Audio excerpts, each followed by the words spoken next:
Welcome back to No Sticks, No Bricks. We've got another product review video for you guys. This one is from Haloview. They sent us the BT11 backup and observation camera.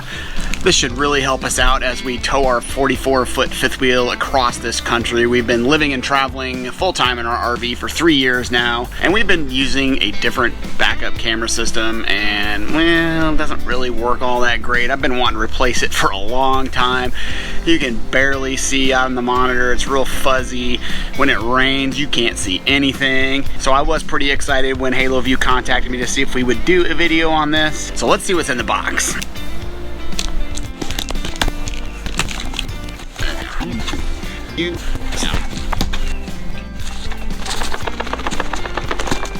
Gracious, can't get this thing out.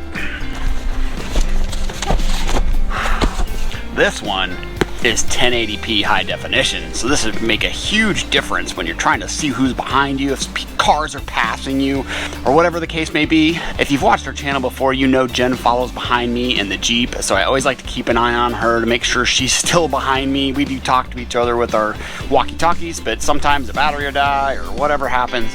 It's nice to have that camera so I can see her still. Another thing I like about this system is this is completely wireless. It basically just clips right onto your rear view mirror. I mean, you do have to mount the camera on the RV, but I already have one mounted, so I'm hoping that I can just take off my old one, put the new one on, easy peasy. All right, let's open this bad boy up and see what they sent us. All right, some instruction manual. Guess I'll have to use that. Some dust absorber stuff and things. This must be for the actual glass part. There's the mirror. So this is going to be a mirror and a backup camera and an observation camera all in one. So it does have some wiring to it. It looks like this is the antenna. Yeah, I guess we'll have to see how that goes. Here's the camera to go on the back of the RV. Hopefully this will be easy to just take off the old one, put the new one in. I can already tell you it looks much better than what I got now. And it looks like some other kind of accessories, more antennas, some hardware. And then, oh, so it looks like you get your power source from your 12 volt cigarette lighter, and it does even have a couple USB ports on it too, and then you can control all your settings with this bad boy. So I'm anxious to get this thing set up and test it out. Unfortunately, where we're at right now, my truck is like a quarter mile away at the overflow parking because we didn't have enough room in our site to fit all of our crap that we own. So I'm gonna go grab the key, we'll jump on the e-bike, we'll run up to the truck, and we'll get this thing installed. All right, so we're sitting in my truck now. I drive a 2017 F450 Platinum. We're gonna start by installing the actual mirror itself. As you can see, the observation camera is right here, front facing, so I can actually eliminate my dash cam that I already have. That'll be one less wire that I gotta run. And all it does is clamp onto your existing mirror. I don't even have to remove my old mirror, which is nice. All right, so just make sure you install it the right way with the observation camera facing out of the vehicle. This could be interesting. Ah, it slides too. Wait a minute. Game changer. This thing actually slides out, because when I first started to put it on, of course, this was going to hit the mirror. This will slide out so it sticks outside the mirror. Genius. All right, let's see here. There's that. One down, one to go. All right. That was easy. There you go. That was how easy that was. Here's what it looks like from the back side. The straps, and of course, you got the camera that sticks out, so it's awesome. This system actually has a GPS with it as well, which is really cool. We'll get into that a little bit more later once we get some power to this and we start messing with the settings. So basically this just plugs into the back of the camera, and then you can put your GPS somewhere on the dash where it can get a good signal. It's that easy. Well, one of the things I discovered right away is once you do mount this on here, you can no longer figure out like where the ports are and stuff, because they're all on top and you can't really see them. So I suggest you figure out where the ports are first and then maybe mount it afterwards. It did come with an SD card and it's already installed, so that's pretty cool. All right, so GPS will go in the far right port as you're looking at it. So the next thing I'm gonna connect before I reinstall this on the top of the mirror, it's gonna be this power conversion box. It does have two connections on one side, one on the other. So let's get those connected up. All right, that does it for the ports. There's only 3, 1, 2, 3, and now I can remount this back on. So here we go.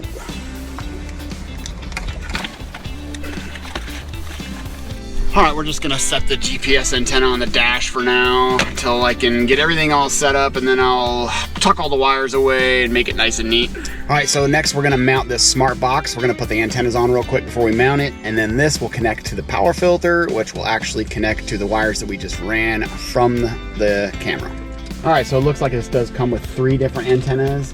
2 of them will be for the power box, and the other one will be for your actual camera that you mount to the rear of your RV. They do look different, so it'll be easy to tell them apart. So let's screw these on. All right, so then we're just gonna plug this into our 12-volt adapter here. I don't have any power going to it right now because the truck is completely off. Then we're gonna hook this power filter up to it. All right, then it comes with this cord, so you can connect the power filter to the power box. And yeah, it's just 2 different fittings. Pretty simple, plug and play. Ooh, we got power. Check this out. Wow. I still got the plastic on, and look how much clearer that is. Well, the GPS is obviously working because it updated the time and date. Time's right, the date's right. It's easy, you can see it change the date. Here, let's take this stupid thing off. I also like how you can turn this to make it easier to hit the buttons. I definitely like the USB ports down here because I got to plug in my tire pressure monitoring system, my GPS.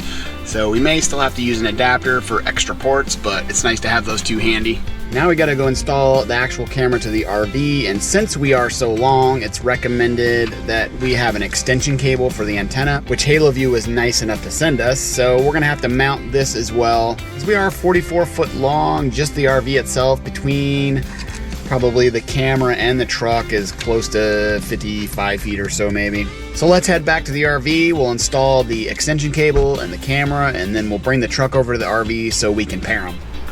All right, I'm back at the RV, so I've got to climb up to the back here and remove my old camera.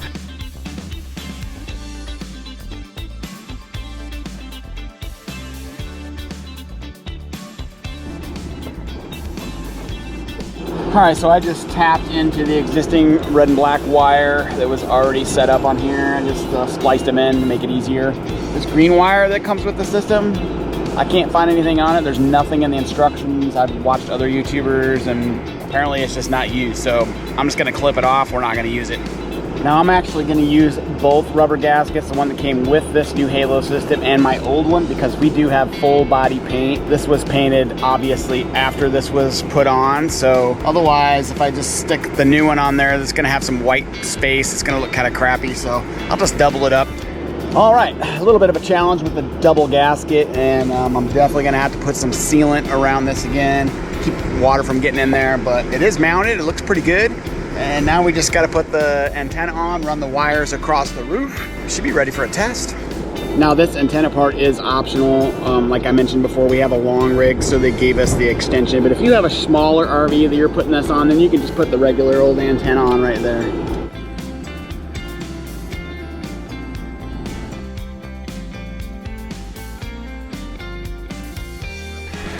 All right, so I got the extender all untangled here. I'm gonna actually run it underneath the solar panels, as well as secure it with the straps that came with the kit. So I gotta do some cleaning in the spots where I'm gonna put the 3M down and run this cable to the front of the RV.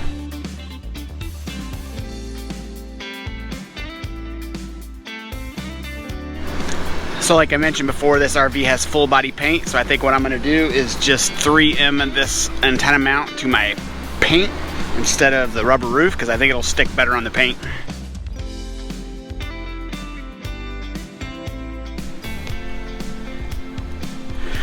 Now what's kind of cool with this longer antenna is it does not stand up, it actually lays back to reduce the wind drag, so should work out pretty good. Alright, so now before I tuck and clean up all this wiring that's run across the top of the roof, I'm going to go get the truck so we can actually test it, and then hopefully it works.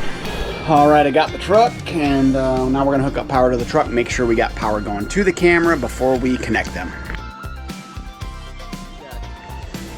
Well, I just checked and there was no power to the camera. Then I remembered, dong, you gotta turn the lights on the truck to get power to the camera. Ooh, I see a blue light. Right there. So now I gotta go back up to the truck to pair them together. Let's do that. So now I have to push the pair button on the smart box first for 3 seconds, and then you've got 50 seconds, 50 seconds to run back to the rear of the RV and hit the pair button on the rear camera. So let's do that. All right, so this is the pair button right here. And it is flashing blue and red right there to let you know it's in pairing mode. 1, 2, 3. It looks the same.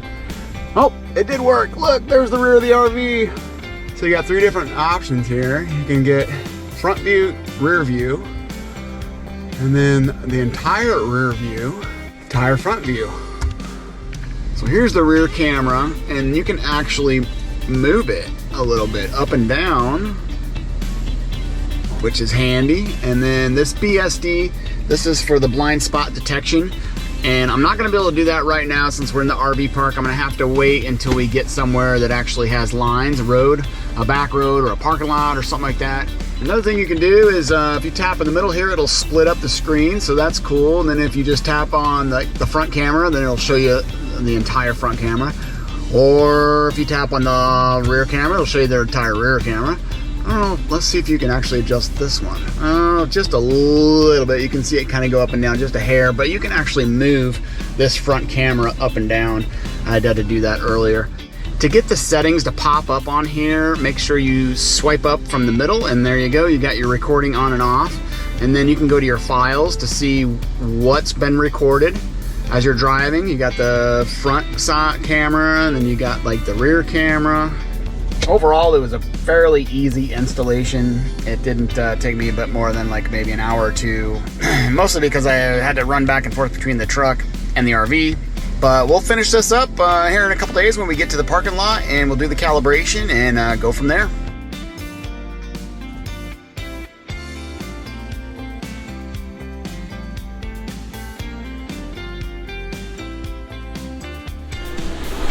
Well, first tow with the new Haloview camera, and check out this view. This is like 100 times better than our old one. In fact, I'll put a side-by-side up comparison so you can see, but look how clear that is. You can see Jen right behind me there. You can see the front, the rear. I think we're gonna like this.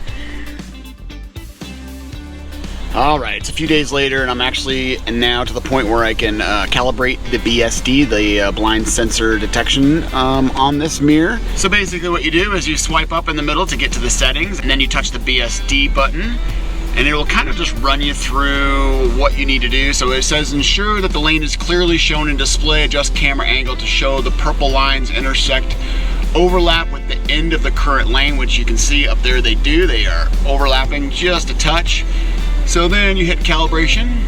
So I'm not sure why when I hit calibration it goes automatically to calibration successful. It's probably because I already calibrated it, I just couldn't get it on film. So I'm just gonna run you through how you're supposed to calibrate it. Once you bring this up, and then once you make sure these lines line up the way they're supposed to, and then you hit the calibration button, it'll take you to another screen.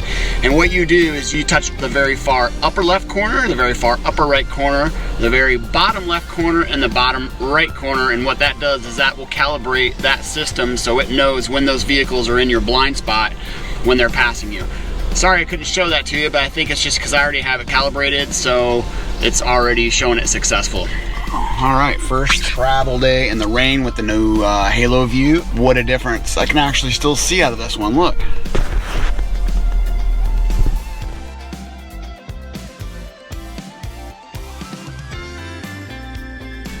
My previous one, if it was raining on travel day, you weren't seeing anything. Right, Axel?